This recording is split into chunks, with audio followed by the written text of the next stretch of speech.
Hey there, everybody. This is Coach Harris. Hey, seniors, class 2021. We're putting this together. We got a totally completely sold out administration faculty to helping you guys get ready for the ACT exam on September 22nd. Okay, if you're seeing this after the exam, the material still works.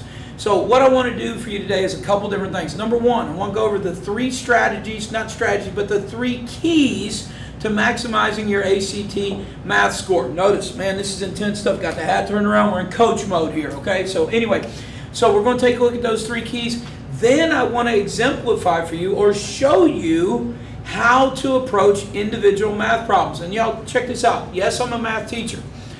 I'm going to show you ways that math teachers would have you work the problems, but then realize that that's not the best way to work the problems on the ACT exam.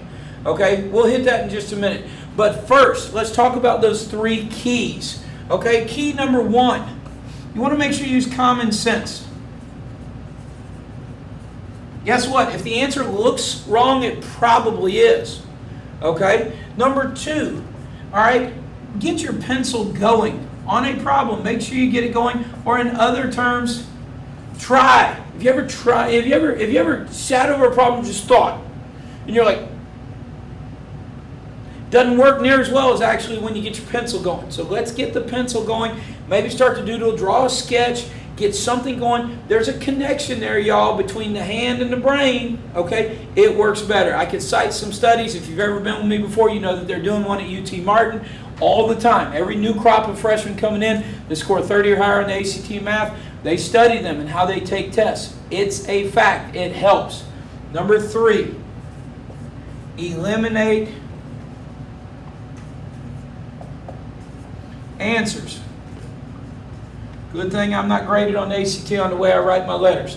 All right, eliminate answers. Now, what we'll see is number one and number three come together very, very often as we're working through some of these problems, okay? So anyway, the three keys are going to be common sense, get your pencil going, or in essence, try, and number three, eliminate answers.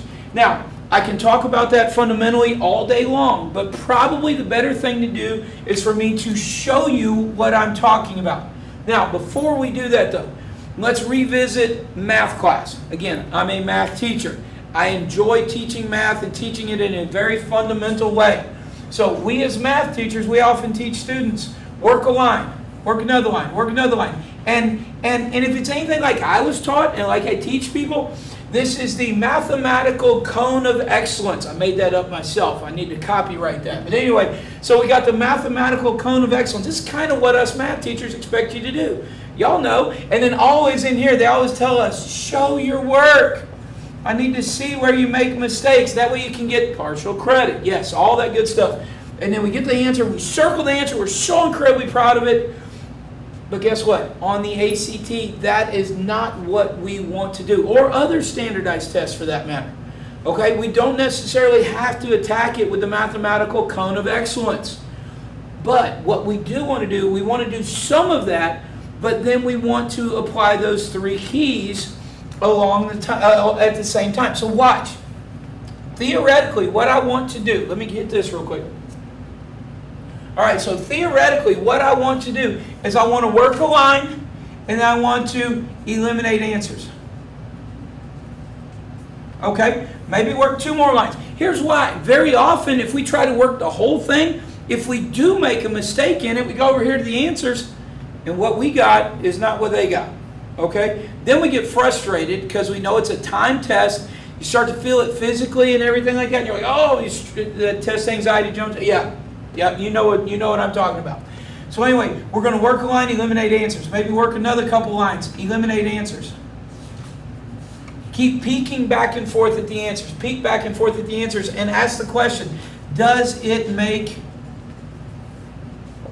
sense? Does it make sense, okay? So anyway, three keys, use common sense, draw a picture, get your pencil going. Number three, eliminate answers.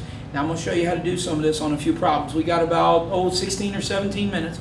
So let's see how many of these problems we can get through. Not as a math teacher, but as a math test taker. As a good math test taker. All right, so I got a couple problems pulled up here. All right, this is from a PDF on the link that I post to my webpage where you can find 4 free ACT practice exams. This is a practice exam, I think from 2005, 2006. They have them as recent as the exam from 2019 from last summer. How do I know? Because I took that test. All right, so y'all check this out. Here's number one. Gives us all this information right here. Number one, filter the fluff. All right, so this is all extra. It says one fewer block than the level below it, blah, blah, blah. We see the pattern going on here, and it says Carmen wants to make such a stack with 12 levels. How many blocks would she use to build this stack? Okay, now I could continue to draw the picture, but I'm probably not going to do that. What I'm going to do is I'm going to stack the numbers like this. 1, 2, 3, 4, 5. We're just adding one every time. 7, 8, 9, 10, 11, 12. Now, watch what I'm going to do. I'm going to start to pair. First of all, I look at this and I start to think, well, 12 levels of 12 is 144. That's way too much. So if 144 is way too much, that's way too much, that's way too much. Now I've cut it down to only 2. How much work have I done? None. What did I do? I went back to something I knew. I knew 12 times 12. Almost everybody remembers 12 times 12. And by doing that, I can eliminate 3. So now I only have 2 more answers that are relevant. Have I added anything? Nope, not at all. Watch, I'm going to look for things that pair up to give me 10. This and this, that's 10. This and this, that's 10. This and this, that's 10. This and this, that's 10. So I got 10, 20, 30, 40, 5. I got 45 plus, looks like 1, 2, 3, 33, that's 78. There's my answer. Okay? Did I do that like a math teacher? No. Okay, I used common sense. I eliminated 3 answers. I started, I eliminated 3, then we move on. Hopefully that helps a little bit. Let's look at number, well, we got 4 up over here. So we're not going to go in numerical order because of the way this screen works, but we'll look at number 4. Okay, so I'm going to peek at these answers and it says, notice, it says, what is 2x? We can probably solve this for x, but it says, what is 2x? So what I'm going to do is I'm going to find x and I'm going to double it. Okay, think about that. Multiply it by 2. See this right here? I'm going to look at that though. I'm going to peek at it and say, it's probably not an answer. Okay, I'm also going to look at this right here and I'm going to say, that's probably not an answer also. Why would this not be an answer? Because it's an odd number. Okay, if I'm doubling something, if it's an integer that I find for x and I double it, it has to be even. So I'm probably going to take those 2 out immediately. Notice, peek at the answers, eliminate 2. Now let's do the work. 7 plus 3x equals 22. All right, I got to isolate the variable. Subtract 7, subtract 7. I get 3x equals 15. Right here, could I keep going? Yes. But I don't necessarily want to do that. I want to think to myself, what number times it? All right, so I get x equals 5. Well, we want it. No, remember, we're doubling it. There's your answer right there, Tim. That one's maybe a little bit more fundamental in the way we approach it, but notice, I eliminated 2 before I ever started the math work. Okay? All right, let's find another one to go to. Look at number 2. All right, a lot of times we struggle with problems like this. It says, keep up with rising expenses a motel manager needs to raise. That means it's going to be above $40. The $40 room rate by 22%. What will be the new rate? Whoa, hold on, stop. Let's see what makes sense. Well, first of all, we're raising it by 22%, not $22. That's wrong. We're not raising it by 22 cents. That's wrong. Immediately, I took out 3. Okay? So now, let me look at these numbers. There's a 4, there's a 22. 22 times 4, all right, this is simple math. That's 88. Which answer has 88 in it? That one. There's my answer. Okay, guys. That's not the way I would have taught you how to do it in my Algebra 1 or my Integrated 1 class. But that's the way I do it using common sense. Okay? Common sense, eliminate answers, draw a picture. All right, let's look over here at number 5. Hey, Mr. Video Man, it's making sense, isn't it? All right, very good.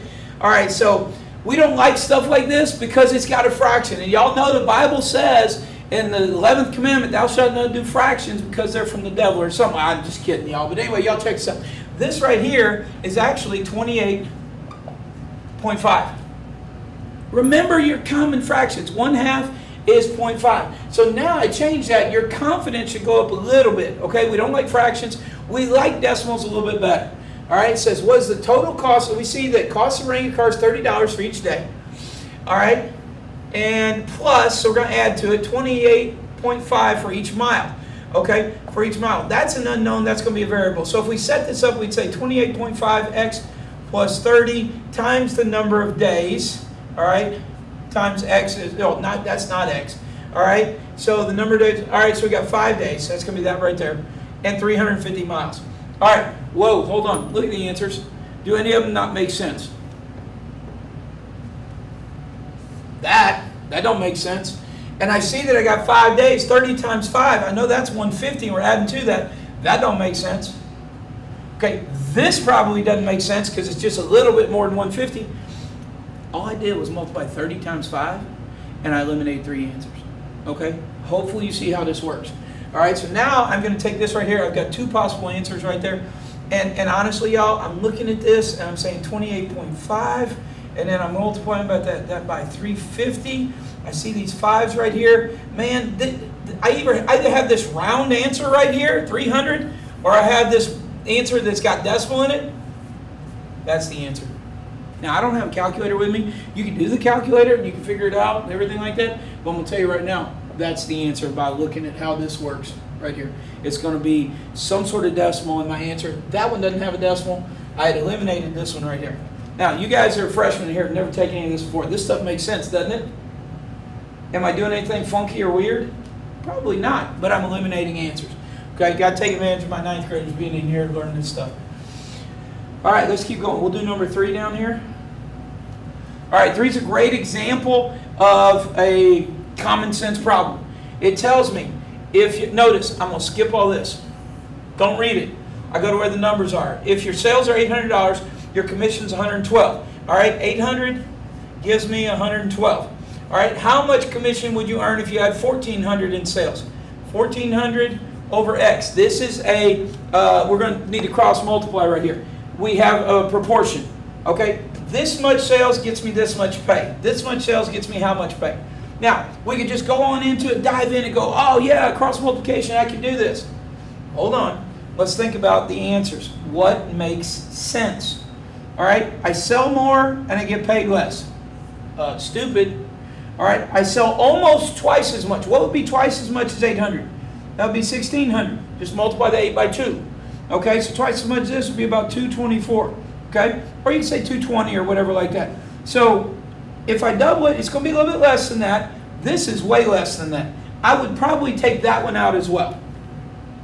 Okay, just by looking at it, I'm going to eliminate 3 of those.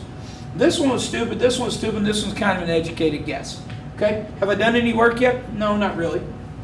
Okay, don't have a calculator with me, we'll give it a shot. 800x equals 1,400 times 112. And what you can do here to finish this up, you guys with calculators, just take this and multiply that and then divide that by 800 and you get the answer. Okay, but notice I eliminated 3 automatically just based on common sense.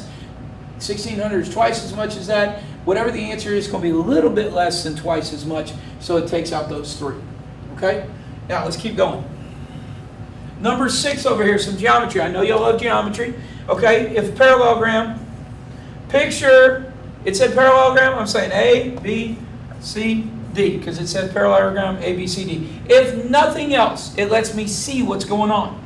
All right? It is always true that measures of A, B, C, so I got A, B, C. What's true about this? And B, C, D, what's true about that? All right? So, do they add up to 90? Well, let's look at it. That one's obtuse. That's wrong. All right? Are they each greater than 90? Well, not necessarily. Okay? So, that's wrong. All right? Are they each 90? No. Are they each less than 90? No. Notice how I did that process of elimination. If you don't remember your geometric principles, your postulates and your theorems and stuff like that, draw a picture and then look at it and do what makes sense. Okay? Process elimination, it had to be that one. Did I have to do a heck of a lot of math on that? Not really. Looked at it, eliminated. Now notice, they said it's always true. Okay? Again, that's a different way of looking at the problem or writing the question per se. So we have to approach it kind of in a backwards manner. Instead of saying what's correct, we want to think what is not correct. And it's easier to eliminate those. I know I'm going fast, but I'm trying to get as many as I can in the next 7 minutes.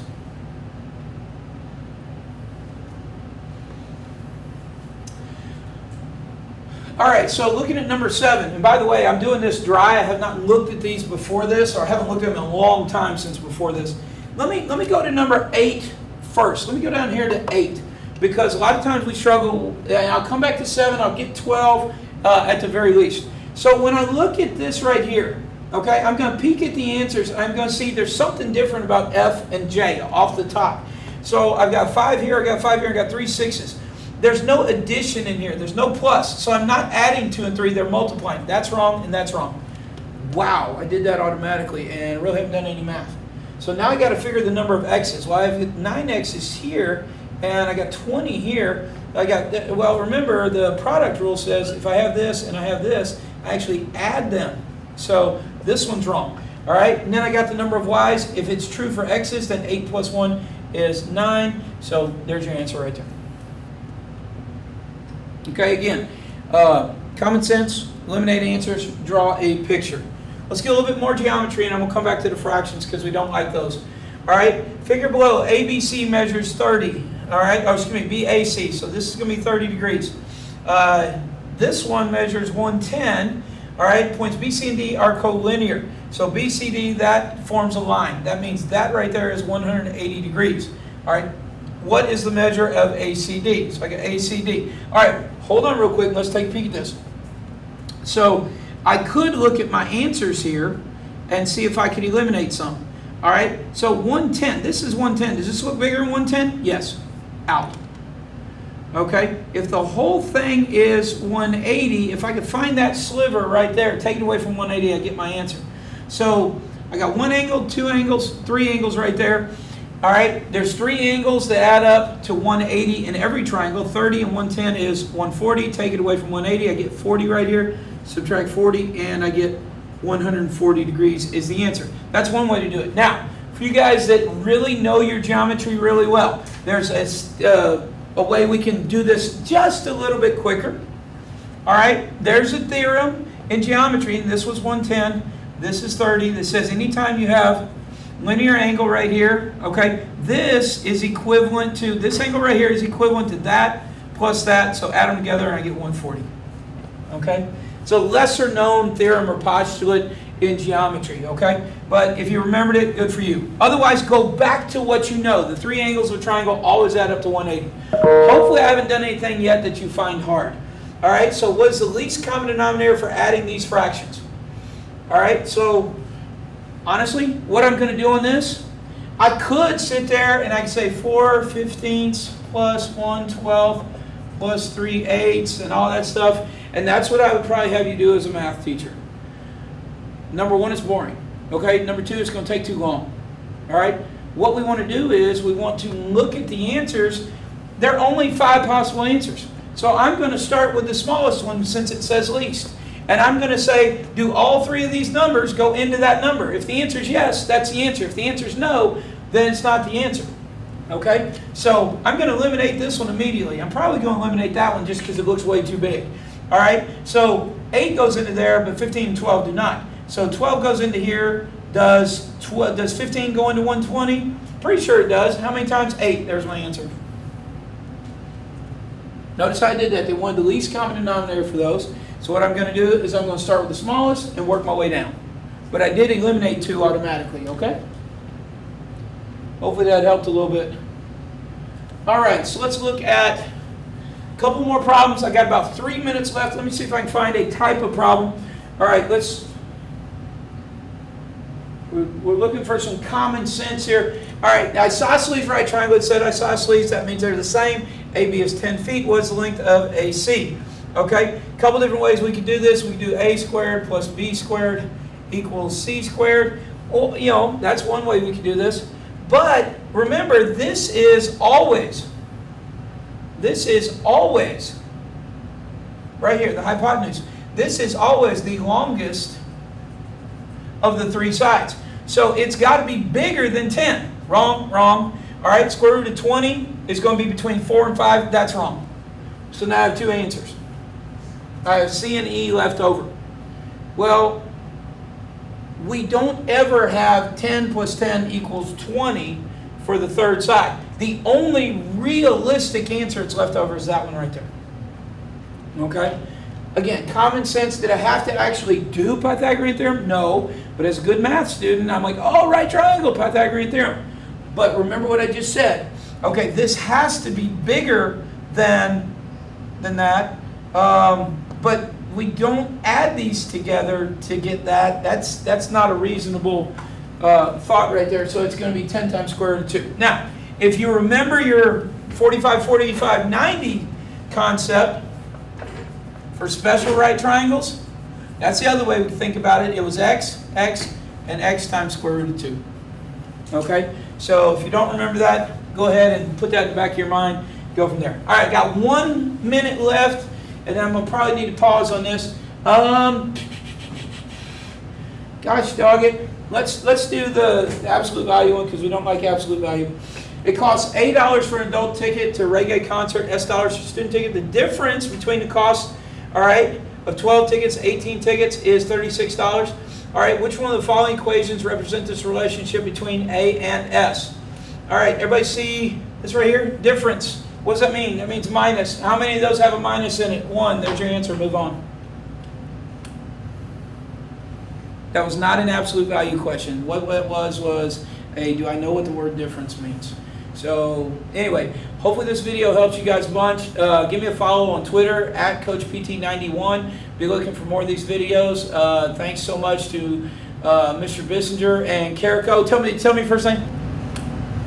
Braxton Carrico for helping me out with the videography, everything like that. You guys, good luck on the September 22nd ACT. Again, if you see this after September 22nd, good luck on whatever ACT you got coming up. Remember the 3 keys. Number 1, use common sense. Number 2, get that pencil going. Okay, draw a picture you have to. Number 3, eliminate answers. Hopefully this helped you understand a little bit better how to take the math test without thinking like a math teacher. Okay, so it's not about that cone of mathematical excellence. It's about work, look at the answers, eliminate. Work, look at the answers, eliminate. Good luck. Take care.